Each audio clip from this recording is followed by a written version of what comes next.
Nah, tinggal sekarang sebagai gubernur yang menjabat sekarang saya merubah nama sama bapak yang menjadi penerus yayasan. Kumaha? Nah, cek akang mah nah make jeung aya papaletukan di luar segala macam. Tapi anu protesnya di Jakarta. Aya akang mah teh bener terus terang we. Setuju. Akang mah di awal oge terus terang karena kepercayaan. Percaya pisan iya rumah sakit hari ini akan lebih baik dari rumah sakit hari ini lebih baik dari kemarin. Hari esok insya Allah lebih cerah dari sekarang. Percaya akan teh. Oh, percaya. Percaya pisan. Janten welas asih teu sawios tidak apa-apa. Da apa tah Rahman Rahim. Oh gitu. Dah Rahman Rahim aja dinu kaligrafina. Upami urang muka tafsir Quran Sunnah. Iya. Pasti di Bismillahirrahmanirrahim teh ngawitanna teh kalawan nyebat asmana Allah anu Maha Welas tur Maha Asih. Eta pasti. Jadi di lambangnya itu kan satu nanti saya liatin lambangnya. Lambangnya itu pertama begini nih nanti saya liatin. Itu lambang dari rahim. Rahim perempuan. Penuh dengan keikhlasan. Lebih dalam. Ya, terus kemudian di atas di luhurna aya kaligrafi dalam bentuk kaligrafi dibuat indah. Rahman Rahim gitu. Iya, kayak gua abdi tingalikeun. Salah coba. Assalamualaikum warahmatullahi wabarakatuh. Apa kabar kalian, bro King Cepi, dan kembali lagi bareng kanal King Cepi. Nah, di kesempatan kali ini kita menyaksikan sebuah video ya, yang mana video tersebut berisi pendapat dari Kiai Haji Olih Komarudin, yang mana beliau ini selaku pimpinan Yayasan Al Ihsan. Yang beliau berkata bahwa beliau itu sangat setuju sekali dengan langkah ataupun keputusan yang diambil oleh Kang Deddy Mulyadi soal pergantian nama Rumah Sakit Al Ihsan menjadi Rumah Sakit Welas Asih, yang beberapa waktu belakangan ini sangat viral sekali di media sosial karena ada salah satu tokoh politik nasional yang mengkritik pengambilan langkah dari Kang Deddy tersebut untuk mengganti nama Rumah Sakit Al Ihsan menjadi Rumah Sakit Welas Asih. Katanya itu akan terkesan anti-Islam gitu. Bahkan Alfian Tanjung sampai menyatakan perang terhadap Kang Deddy Mulyadi karena beliau tidak setuju dengan pergantian nama tersebut.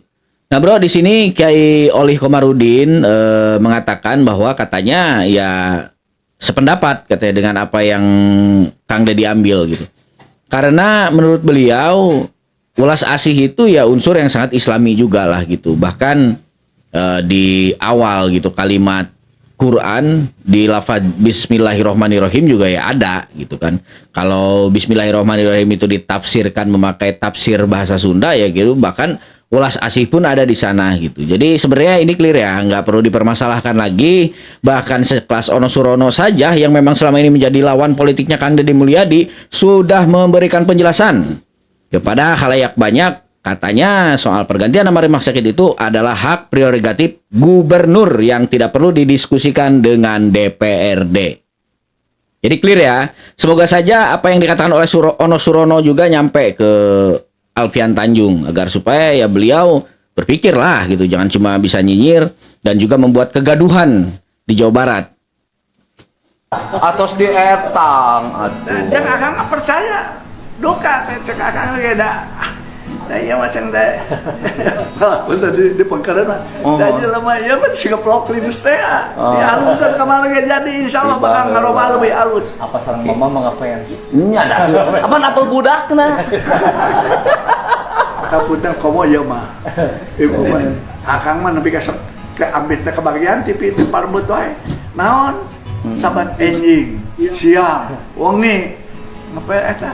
YouTube KDM. Aduh, tapi asal naon kunaon teh mas ceng teh eta make jen nyusutan sisa sawah mah ya kunaon ya teh. Sekarang artinya semuanya sudah clear ya. Bahkan sekelas tokoh Jawa Barat juga sudah menyetujui tentang pergantian nama tersebut.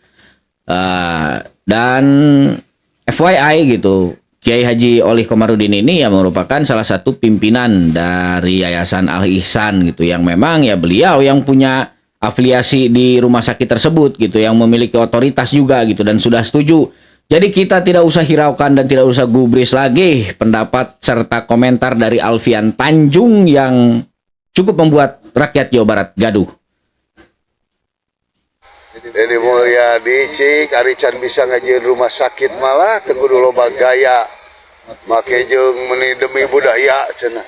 Ngaran rumah sakit Al Ihsan rek dirobah jadi welas asih. Hebatna naon?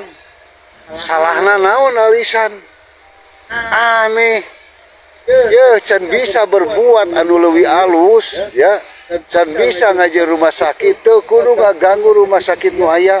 Ngomongan saukur ngarobah ngaran jiga Islamofobia atuh make jeung Al Ihsan kudu diganti jadi welas asih rek naon nanaonan emang mun ngaran Al Ihsan salah gitu goreng gitu kan aneh Deddy Mulyadi mah. Jadi kita juga selaku masyarakat ya perlu mempertanyakan hal yang sama kepada Bapak ini tentunya. Kalau beliau berkata bahwa katanya buat apa katanya Kang Deddy mengganti nama Al Ihsan menjadi welas asih gitu kan. Emang nama Al Ihsan itu salah. Ya kita juga bisa lah melontarkan kalimat yang sama kepada beliau. Kenapa memang dengan nama welas asih? Apakah nama welas asih itu salah bagi beliau gitu.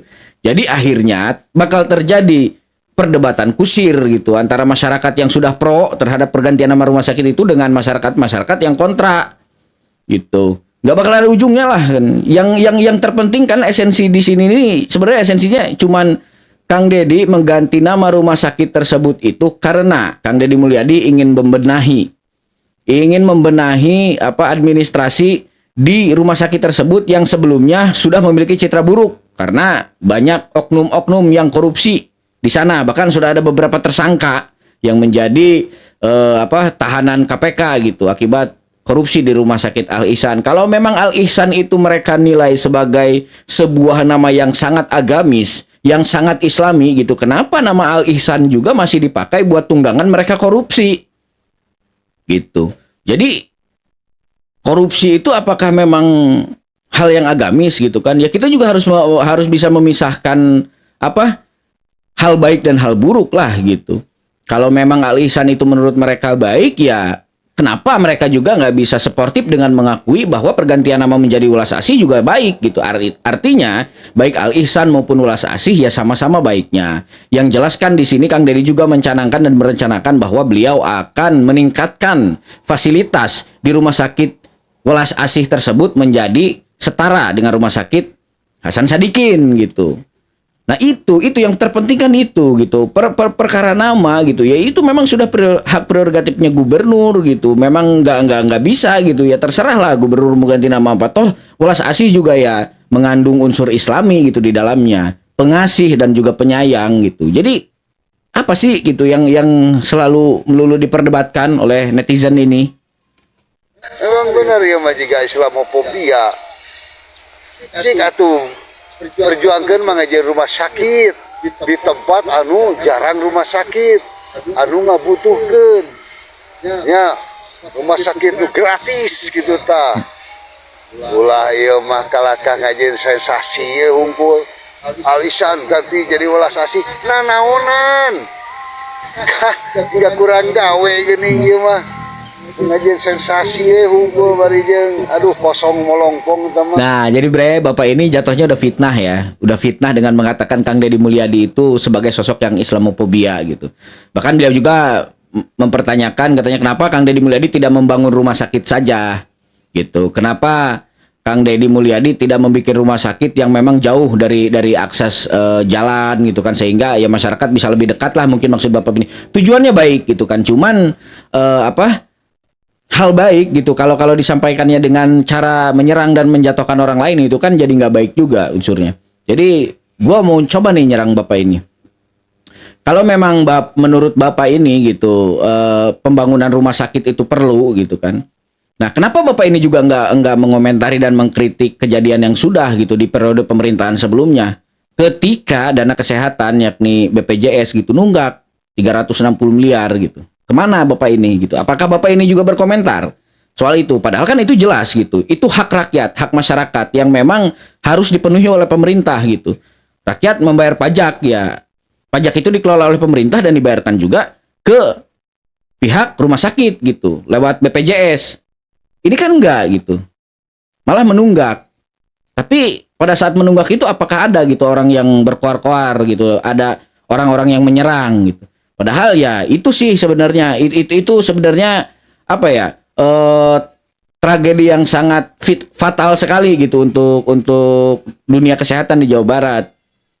Bahkan ada di beberapa daerah yang mana rumah sakit nggak mau gitu kan nerima pasien yang melalui BPJS karena ya mungkin rumah sakit juga nggak mau dirugikan gitu. Ya mungkin sekelas Jawa Barat bisa lah gitu ngadain rumah sakit gratis. Cuman kan nggak mudah, harus dengan proses dan prosedur yang ketat gitu kan, yang ada banyak hal juga yang harus ditempuh dulu gitu oleh pemerintah Jawa Barat gitu. Ya nggak semudah ngebacot lah intinya gitu, mau membuat rumah sakit itu yang ada aja dulu gitu dikembangin. Ya perkaranya sekarang yang jadi masalah itu kan karena namanya diganti, itu doang sih. Denny Mulyadi, Cik, Arican. Buat Bupati Bogor, Bupati Bekasi, Wali Kota Bekasi, Bupati Kerawang terus bergerak melakukan normalisasi sungai, merehabilitasi lahan kritis, melakukan tindakan-tindakan pelarangan terhadap alih fungsi lahan.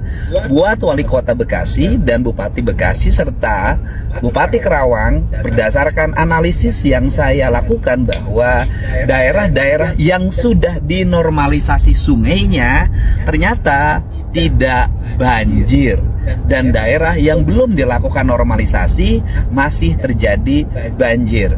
Untuk itu teruslah bergerak, jangan pernah ragu, lakukan upaya-upaya ekstra untuk mengembalikan kembali fungsi sungai, mengembalikan kembali fungsi rawa, mengembalikan kembali fungsi danau, mengembalikan kembali fungsi sawah dan daerah resapan airnya, agar usaha kita itu secara perlahan dan pasti akan memberikan hasil. Betul bahwa usaha kita hari ini belum 100% berhasil, tetapi setidaknya bahwa apa yang kita lakukan sudah memiliki dampak bagi penanganan banjir di wilayah-wilayah yang selama ini menjadi langganan banjir. Untuk itu saya menyampaikan juga ucapan permohonan maaf kepada masyarakat yang masih ada banjir di daerahnya, dan kami akan terus memberikan layanan yang terbaik untuk menyelesaikan seluruh problem itu.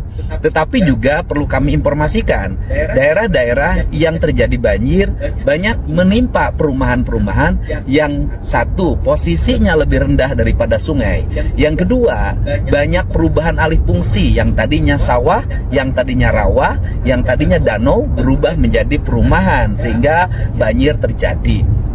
Untuk itu, semoga seluruh langkah yang dilakukan oleh pemerintah dengan masyarakat bisa memberikan hasil yang terbaik bagi kepentingan dan kenyamanan masyarakat. Dan tidak lupa saya sampaikan, mohon tidak buang lagi sampah di sembarangan tempat. Kelola dengan baik, apalagi dibuang sampah ke sungai. Kenapa Anda yang membuangnya, orang lain yang menuai? Ya, bener banget bro. Jadi problem permasalahan banjir ini kan awal permasalahannya itu dari mana gitu. Jadi kita ngelihat suatu sisi permasalahan juga kita harus lihat nih, harus cross check sejak dari hulu permasalahan itu gitu. Karena apa? Pertama gitu, banjir yang melanda di beberapa daerah di Jawa Barat itu kan artinya gitu ada penyebab utamanya gitu, yakni dengan tidak tertibnya masyarakat membuang sampah gitu, selalu membuang sampah ke sungai. Terus daerah bantaran sungai dijadiin bangunan-bangunan gitu sehingga lahan sungai menyempit gitu kan. Nah itu jadi kan kita lihat dari hulu permasalahannya dulu gitu. Dan Kang Deddy di sini menjelaskan permasalahan banjir gitu secara teknis dari awal hingga terjadinya banjir. Nah semoga saja ini dapat mengedukasi gitu warga Jawa Barat dimanapun daerahnya gitu, agar supaya lebih tertib lagi membuang sampah. Karena Kang Deddy juga kan pernah menjelaskan bahwa penanganan bencana itu gitu kan, penanganan bencana banjir itu ya nominalnya nggak sedikit gitu. Jadi itu cukup menguras APBD. Nah yang rugi kan kita-kita juga gitu. Karena gue yakin gitu masyarakat Jawa Barat itu nggak semua kok yang buang sampah sembarangan gitu, tapi ya ada segelintir orang lah, oknum masyarakat yang membuang sampah sembarangan, yang mana kerugiannya menimpa semua orang gitu, yang terkena dampak banjir gitu. Kan itu sebenarnya harus apa ya? Harus terjadi sinergi antara pemerintah dan juga masyarakat. Sekarang pemerintah membenahi daerah resapan air gitu, bantaran sungai, dan juga mengeruk sampah-sampah yang ada di sungai. Tapi ya kalau memang masyarakat tidak bisa diajak bersinergi gitu dan masih membuang sampah sembarangan, ya maka yang terjadi hanya akan seperti itu gitu. Banjir itu nggak bakal pernah selesai gitu kalau memang kita selalu nemlehkan gitu, kalau bahasa Sundanya, selalu nemlehin ke pemerintah gitu. Jadi kita kalau terjadi banjir salahin pemerintah, terjadi banjir salahin pemerintah, padahal kan semua orang terlibat gitu dalam permasalahan ini, termasuk ya rakyat lah yang paling berperan vital gitu dalam penanganan banjir ini. Jadi mari kita sadar gitu sedari awal, dan juga kita mari kompak gitu agar penanganan banjir ini bisa benar-benar direalisasikan dan juga kegiatannya berkesinambungan. Salam hormat untuk semua. Mari bekerja untuk kebaikan lingkungan. Pak Kades, suara berisik malam itu yang sampai subuh itu warga tahu itu berisik apa? Cek warga? Bukan. Kita tahu Bukan ya, jam Pak, begini Pak, berdasarkan keresahan masyarakat bahwa di situ ada kegiatan keagamaan sambil menimbulkan keresahan masyarakat. Ntar dulu, kata si ibu tadi tidak tahu bahwa itu kegiatan keagamaan. Yang awalnya itu yang Betul, ada Pak. Kalau Kan yang kita 27 kan kemarin yang dikirim 27. videonya sama Pak Yongki ke melalui Pak RT. Jadi warga tahu bahwa itu kegiatan keagamaan. Agak ketahuannya dari situ, Pak. Dari- Gitu. Enggak gini. Iya. Ini nih pemahaman warga pada waktu itu malam itu dipahami sebagai kegiatan keagamaan atau peristiwa sound system biasa.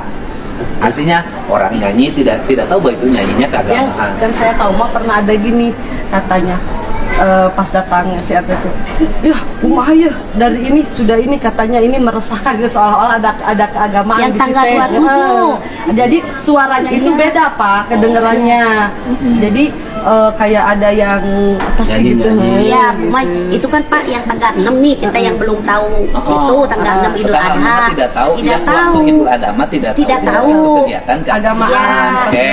Tanggal 27-nya kan datang lagi Kemarin. yang Yang kejadian kemarin. Waktu yang kegiatan waktu Idul Adha mah tidak ada lagi konflik. Tidak, Tidak. langsung beres. Yang sampai subuh kejadian Iya, itu, langsung pada pulang itu lagi. pada pulang. Pada pulang, selesai, sudah sudah selesai. Selesai. Tapi Iya. ada di situ ada ini tidak pernah ada ribut nggak? Enggak ribut, tapi ada kayak perjanjian gitu ya Pak itu. Nah waktu itu siapa yang bertemu dengan Pak Yongki, bertemu dengan Pak siapa, Pak Widi? Pak RT. Pak Hendra. Pak, mohon maaf. Sebenarnya kejadian itu malam takbiran, malam takbiran Idul Adha. Bentar ya. Iya, Sebelum malam takbiran itu kegiatan kurang lebih 17 mobil. Yang 2 mobil khusus barang-barang balik lagi. Yang 15 mobil ditunda di tempat parkir depan rumahnya Iya. ini. Yang menunggunya Pak Ade Banser itu. Nah, terus setelah Itu itu malam takbiran. malam takbiran. Nah, kegiatannya itu malam Sabtunya kan Idul Adha itu hari Jumat. Ya, Iya. Idul Adha itu malam Jumat. Kegiatannya katanya jam Oh 3. setelah, berarti bukan malam takbiran. Setelah datangnya. Oke gini, kegiatannya Jadi kan ini permasalahan sebenarnya toleransi, Bre, gitu. Jadi kurangnya toleransi antar warga, antar umat beragama gitu. Tapi ya semoga saja dengan adanya mediasi antara Kang Deddy Mulyadi dengan beberapa tokoh yang banyak sih komentar juga katanya ya ini orang-orangnya yang terlibat gitu kan. Semoga aja ya ada solusi lah yang bisa dipecahkan dalam hal ini, karena ya isu pertentangan antar agama ini ya sudah sedari dulu lah gitu, sudah jadi isu publik gitu di Indonesia, itu udah banyak banget gitu. Itu mungkin bisa jadi pemacunya adalah kurangnya toleransi dan juga banyak orang yang kurang gitu ngerti soal pemahaman agama. Dan gue juga di sini nggak bilang bahwa gue ini udah ahli agama ya, cuman ya perkara toleransi ini ya memang harus dipertimbangkan baik-baik lah agar tidak terjadi permasalahan yang sama dan berulang-ulang. Bapak nggak punya rasa malu jadi DPRD? Kebiasaan ingkar janji. Seorang anggota DPRD janjian buat sidak parkir jam 3 subuh bareng Kang Deddy, malah baru nongol jam 6. Bapak tahu nggak stok kas daerah berapa? Stok kas daerahnya satu Purwakarta. Bukan satu titik. Kalau satu titik kita belum. Bapak berarti nggak pernah turun ke lapangan jadi anggota Satu DPR. Purwakarta cuma dapat 400 Bapak juta. nggak pernah turun ke lapangan. kunjungan. Karena itu Makanya kunjungannya jangan terus kunjungan Bandung, Jakarta, Bintek turun. Iya, itu bre. Jadi bener itu kan memang ya oknum-oknum seperti yang lagi dia main sama Kang Deddy ini banyak banget ya dari dulu. Ya memang cuman gitu aja kerjanya gitu. Ketika dia ditanya gitu secara teknis, yang sebenarnya itu job desk dia gitu, dia nggak tahu. Jadi bukan bapak ini aja sih yang seperti itu, sebenarnya banyak lah gitu. Anggota-anggota dewan, oknum ya di sini gue bilangnya oknum anggota dewan yang memang ya bahkan dengan pekerjaannya pun dia nggak ngerti gitu. Ya diajak janjian waktunya ngaret gitu ya, itu memang udah jadi kebiasaan orang Indonesia gitu, dari sekelas rakyat biasa sampai pejabat bahkan gitu. Nah ini kan gambaran betapa rusaknya birokrasi kita selama ini gitu. Yang mana peristiwa-peristiwa seperti ini gitu, hal-hal semacam ini juga sudah jadi rahasia umum sebetulnya. Sudah banyak lah gitu masyarakat yang tahu tentang kinerja baik dari oknum-oknum DPR gitu, oknum-oknum ASN gitu yang memang mereka kerja hanya formalitas doang gitu, di kantor main catur, di kantor main gapleh gitu. Bahkan ya Kang Deddy juga sempat memergoki gitu, ada beberapa oknum anggota dewan yang ketika disidak ke kantornya lagi main catur gitu kan. Nah itulah yang terjadi di negeri kita selama ini. Dan ketika Kang Deddy turun tangan untuk bersih-bersih, untuk membereskan semua kekeliruan yang selama ini terjadi gitu, pasti banyak yang teriak. Karena yang tadinya orang nyantai-nyantai kerja, mau kerja syukur, enggak ya sudah gitu, enggak ada yang menegur. Dan sekarang udah nggak bisa lagi gitu main seperti itu. Jadi akan semakin banyak saja gitu pihak yang bakal nyerang Kang Deddy Mulyadi. Dan akan semakin banyak ancaman serta cibiran yang akan terlontar kepada Kang Deddy Mulyadi. Itu sudah jadi resiko Kang Deddy Mulyadi, dan gue yakin Kang Deddy Mulyadi sudah siap gitu dengan resiko-resiko tersebut. Karena kita semua percaya tentunya ya bahwa Kang Deddy Mulyadi memiliki mental baja yang memang nggak semua orang bisa memiliki mental seperti itu. Kita doakan saja sih, yang penting Kang Deddy Mulyadi tetap sehat gitu kan, tetap diberikan kejujuran gitu, tetap dilindungi oleh Tuhan, dan semoga kita juga sebagai masyarakatnya bisa terus kritis gitu soal apa yang sedang terjadi gitu. Kita juga harus ikut andil lah gitu buat menepis kabar-kabar miring tentang Kang Deddy Mulyadi, karena ya media itu adalah cara mereka gitu buat ngejatuhin Kang Deddy. Kenapa kita juga nggak menggunain media gitu buat ngelindungin Kang Deddy gitu kan? Ya kita masyarakat tentunya berandil besar lah gitu. Kalau kita semua sudah mengambil tindakan juga gitu terhadap apa yang sekarang menyerang Kang Deddy gitu, artinya itu sudah jadi suara mayoritas, dan suara mayoritas adalah suara Tuhan. Insya Allah gitu kesejahteraan akan bisa kita capai. Masa preman diantepkeun? Gak ada damai proses. Saha sih mau ganggu wargana? Mau ganggu nasaha? saya yang ngeganggu mah Pak. Orang videona aya kok. Tahan jaga wargana saha wargana. Wah, gak ada damai. Lamun teu sanggup tinggalkan proyekna. Naon? Urang ngabantuan pemerintah, ngabantuan warga kok ngejar da poe wargana. Mana orangna?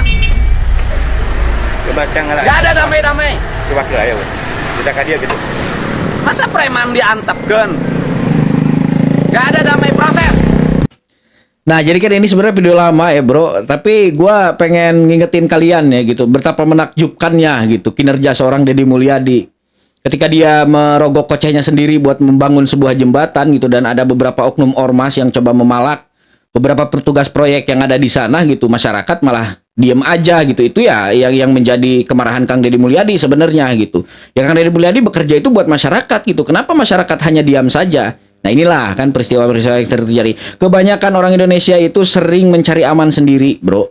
Itu yang harus jadi catatan kita. Jadi kita cobalah bergerak gitu, jangan mencari aman. Kayak gua nih ngonten kayak gini kan, gua ngonten kayak gini ngebela Kang Deddy Mulyadi, ya banyak juga sih hujatan yang nyampe gitu. Karena kan penonton gua nggak semuanya orang-orang yang memang ngedukung gitu kebijakan Kang Deddy Mulyadi, ada juga yang dari golongan sebelah kan. Maka ya itu udah jadi resiko gua gitu buat dihujat orang gitu. Tapi ya semoga saja kedepannya akan terjadi hal-hal baik lagi dan jangan terus-menerus seperti ini gitu. Nah, kita juga patut mengawal lah. Guys, saya awalnya ya begitu Deddy Mulyadi Gubernur Jawa Barat terpilih menjadi gubernur itu sangat simpati, sangat mendukung program beliau yang awal-awalnya untuk menghapuskan piknik, tamasya di sekolah-sekolah di Jawa Barat, termasuk perpisahan dan pungutan-pungutan liar lainnya. Itu sangat menarik dan sangat simpati ya. Tapi lama-kelamaan kebijakan-kebijakannya terasa aneh gitu. Kelihatannya kok jadi arogan. Tarik, saya tidak terima.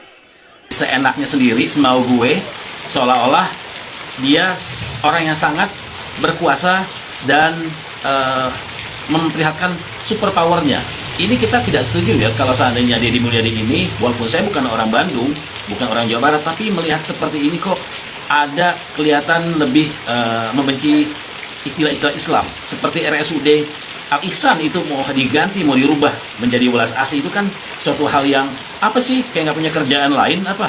Kok seolah-olah benci itu dengan kata-kata istilah Islam. Padahal Al-Ihsan itu kan artinya orang yang seolah-olah mendekat dengan Allah, seolah-olah melihat dalam sholat itu seolah Allah ada di hadapan kita. Ini harus dicegah gitu para pemegang jabatan di Jawa Barat ya. Jangan saya enak-enaknya Pak Deddy Mulyadi ini menghapus istilah-istilah yang bernama Islami. Ini sudah lama terjadi dan seolah-olah kenapa jadinya Deddy Mulyadi itu antipati dengan istilah-istilah Islam. Masyarakat tentunya bertanya-tanya, sebenarnya ini apa Deddy Mulyadi kok seperti itu? Artinya terjadilah mengkristal opini bahwa beliau ini jauh dari keislaman gitu. Karena kita beberapa kali melihat di video-video beliau itu kan ada hal-hal yang di luar dari kegiatan-kegiatan Islam ya. Jadi menuju ke suatu hal yang di luar dari penyembahan kepada Allah Subhanahu wa taala. Ini aja sih, lama-lama saya juga suka dengan beliau ya. Jadi itu kan sebenarnya bukan menyembah selain Allah ya, itu hanya kira budaya gitu kan. Itu hanya apa ya? Hanya upaya Kang Deddy untuk mempertahankan budaya Sunda gitu. Beliau bukan menyembah. Itu yang jadi kekeliruan Bapak ini kan. Soal pergantian nama rumah sakit Al-Ihsan tadi ya, sekali lagi gua tanyakan kepada beliau ini gitu. Semoga videonya nyampe ya.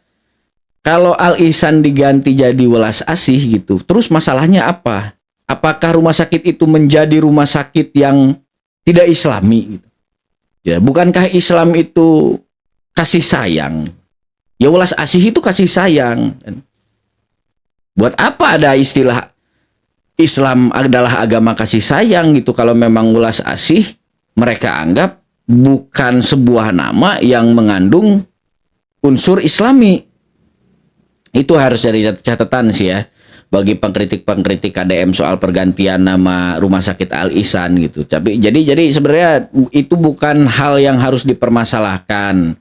Kan yang penting seluruh warga Jawa Barat baik pun dari luar Jawa Barat bisa berobat ke rumah sakit tersebut dan pelayanannya baik. Sudah, itu aja yang harus menjadi catatan kita. Nggak perlulah mendebatkan nama demi sebuah panjat sosial.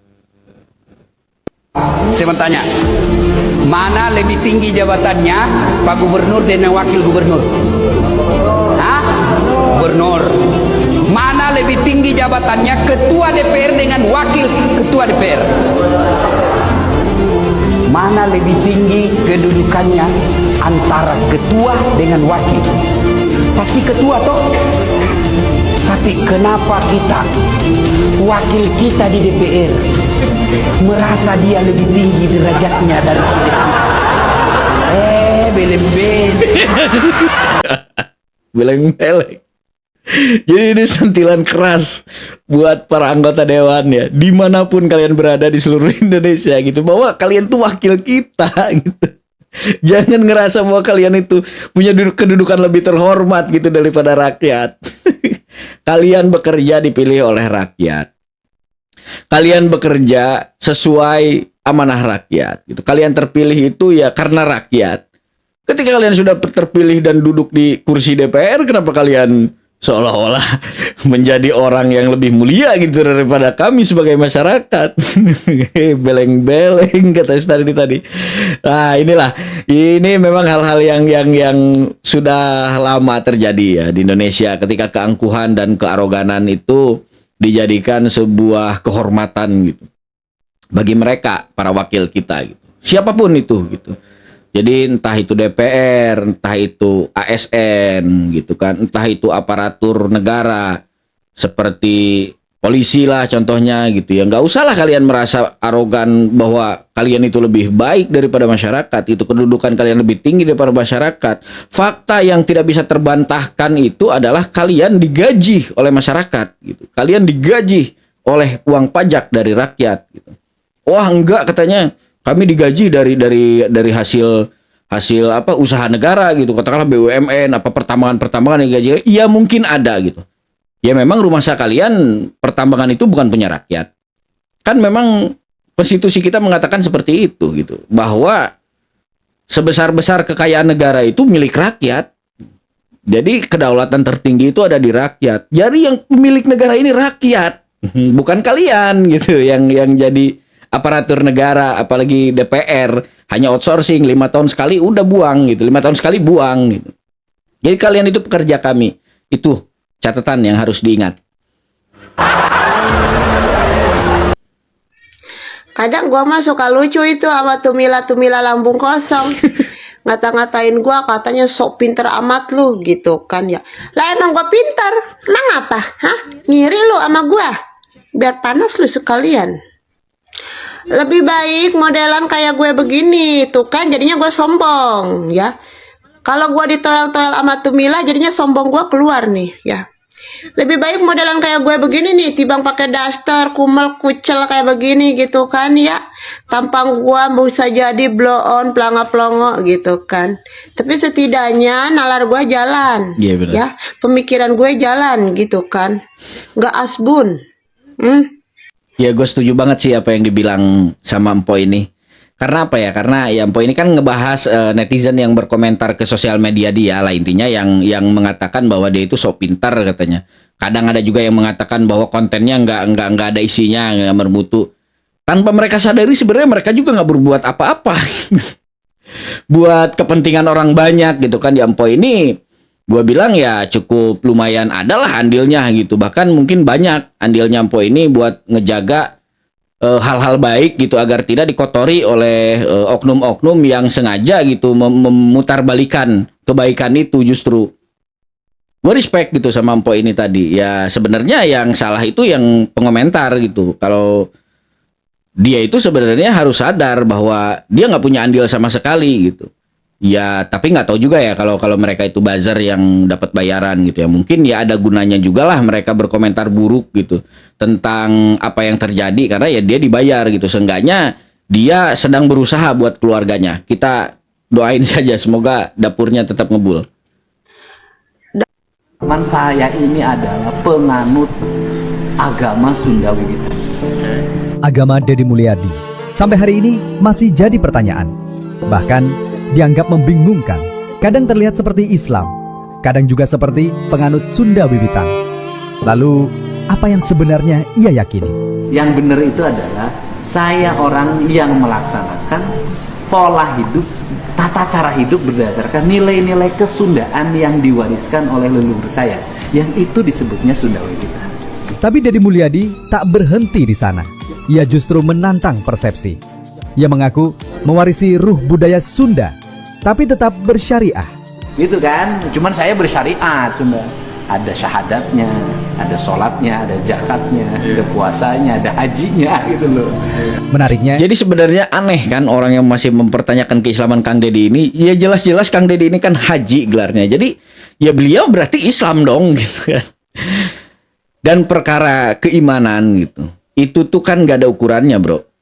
Itu nggak bisa diukur oleh kalkulasi hitung-hitungan dunia gitu. Jadi keimanan itu kan hak prerogatif Tuhan gitu, yang menilai seorang hamba itu beriman atau tidak gitu. Ya jangan-jangan yang sehari-harinya bersorban, berpeci dan juga berjubah gitu, keimanannya ya nggak lebih bagus daripada Kang Deddy Mulyadi. Itu kan kita nggak punya hak gitu buat menilai seseorang dari sisi keimanannya gitu, karena kan keimanan itu tak kasat mata gitu bro. Bisa aja nih misalkan gua nih sehari-hari pakai peci, pakai jubah gitu kan, pakai sorban, tapi di belakang gua nyembah teko misalkan, apa nyembah ban mobil, kan itu bisa aja terjadi sih. Tapi ya sekali lagi upaya-upaya seperti itu kan merupakan sebuah upaya orang-orang yang ingin mendoktrin masyarakat Indonesia bahwa budaya di Indonesia ini tidak lebih tinggi dan tidak lebih mulia gitu daripada budaya yang mereka bawa dari luar ke sini gitu. Ya kalian paham kan? Ya sosok-sosok seperti apa gitu kan orang-orang seperti itu, dan gua nggak mau ngejelasin kelompok siapa, golongan mana gitu, dan apalagi nyebutin orangnya gitu. Masyarakat sudah punya penilaian yang tepat soal hal-hal yang seperti itu gitu. Kita doakan juga semoga Kang Deddy tetap dalam ketabahannya menghadapi hujatan dan cacian yang selama ini menyerang.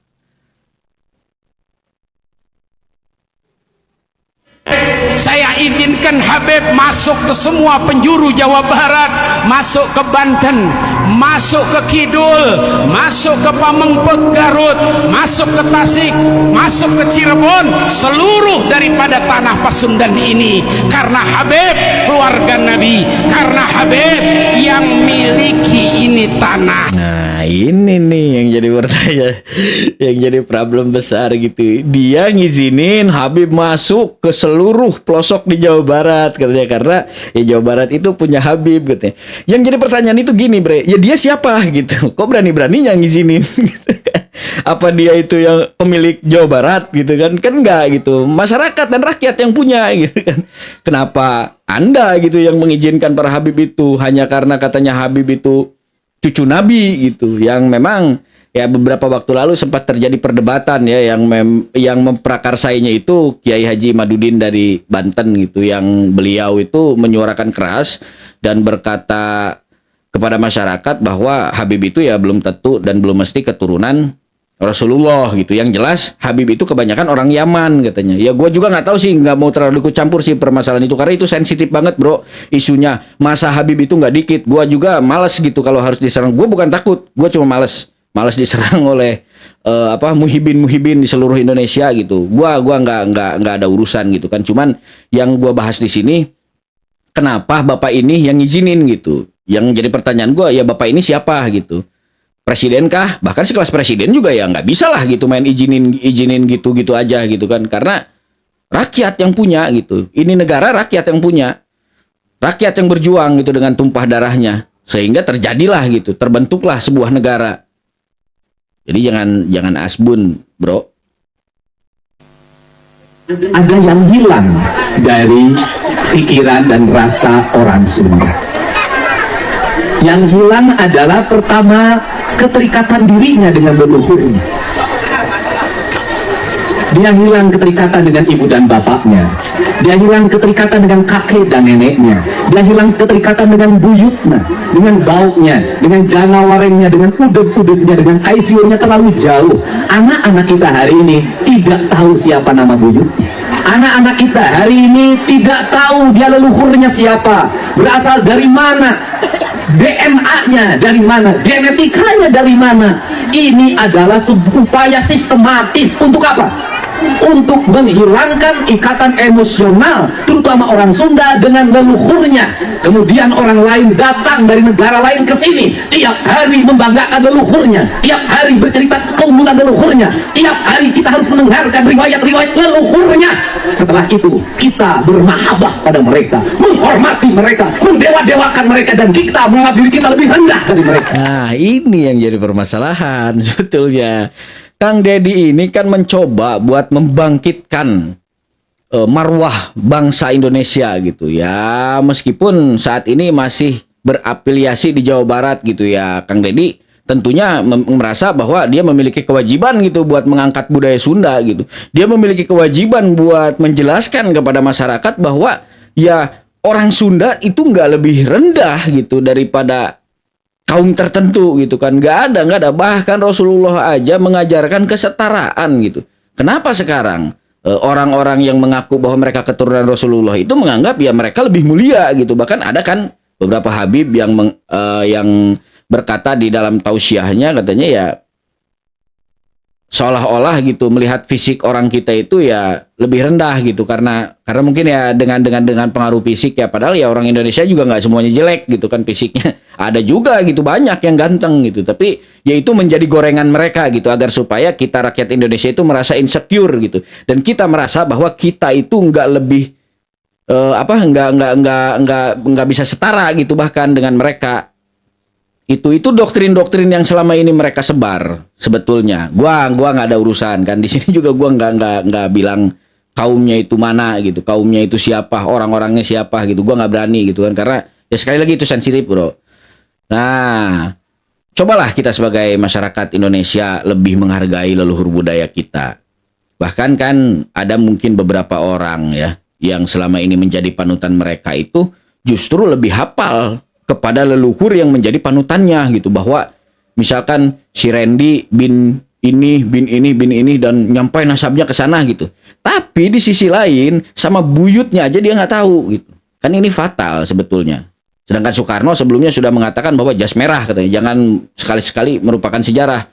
Ya leluhur kita itu kan sejarah kita intinya. Kalau kita pengen maju hidup ke depan ya kita juga harus melihat, berkaca kepada sejarah apa yang sudah dilewati gitu oleh orang-orang tua kita. Maka kita bakal menjadi bangsa yang berdaulat. Dan tak terasa domba kita kirim, uang kita kirim untuk mendapatkan air putih agar kita usahanya lancar. Kita keluarkan uang demi mereka, dan kita semakin direndahkan martabatnya sebagai suku dan sebagai bangsa. Padahal mereka makan setiap hari dari kita. Cerita-cerita dalam setiap hari yang kita dengarkan adalah cerita hebatnya leluhurnya orang lain, solehnya leluhurnya orang lain. Dan saya katakan leluhur kita lebih soleh dibanding leluhur mereka, leluhur kita lebih baik dibanding leluhur mereka, leluhur kita lebih beradab dibanding leluhur mereka, leluhur kita lebih dekat dengan Yang Tunggal, dengan Allah Subhanahu wa Ta'ala dibanding leluhur mereka. Sifat yang rendah diri ini berdampak pada apa? Kehilangan identitas diri. Kehilangan identitas diri, apa yang hilang? Hilangnya tradisi bahasa, ngomong Sunda, nestekahar. Hilangnya tradisi makanan, seolah-olah kalau makan pakai jari tangan tanpa pakai sendok itu tidak beradab. Saya katakan, makan yang paling beradab itu tanpa sendok. Makan yang paling beradab itu tanpa kursi.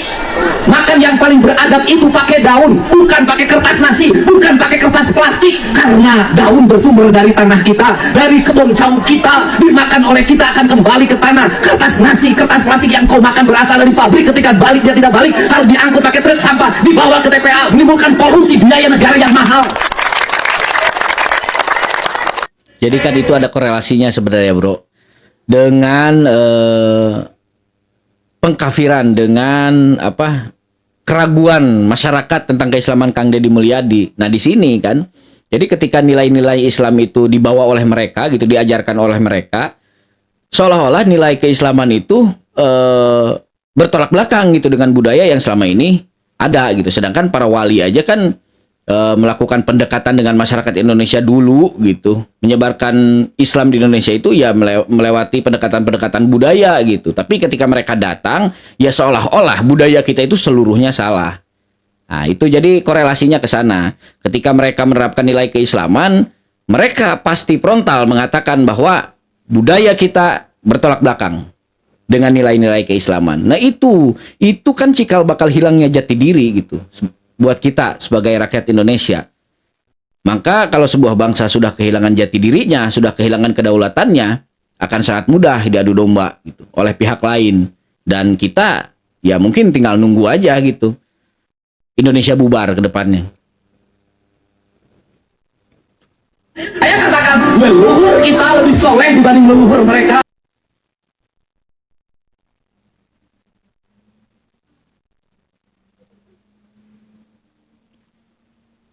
Saya katakan leluhur kita lebih soleh. Baik bro, sampai di sini dulu videonya kali ini dari gua. Semoga ada hikmah dan juga hal baik yang bisa kita petik. Dan semoga juga gua doain kalian semua dalam keadaan sehat walafiat terus ya. Dan terus kritis gitu dalam melawan logika-logika buruk gitu tentang birokrasi yang sedang terjadi di negara kita gitu. Dan banyak sekali lah gitu hal yang perlu kita perjuangkan di sini. Tak hanya soal Kang Deddy Mulyadi gitu, tapi kan soal keadilan juga bagi kita. Dan semoga kalian hidup dalam keadaan damai, mulus rahayu, berkah, selamat, tidak berkurang satu apapun, anak jajan, pemajikan salin, skincare na kacukupan. Baik, gua King Cepi, mohon maaf apabila ada salah kata, dan juga gua mohon maaf apabila penyampaian gua kurang jelas buat kalian semua. Sampai jumpa di video-video selanjutnya. Jangan lupa like, comment, and subscribe, and assalamualaikum warahmatullahi wabarakatuh.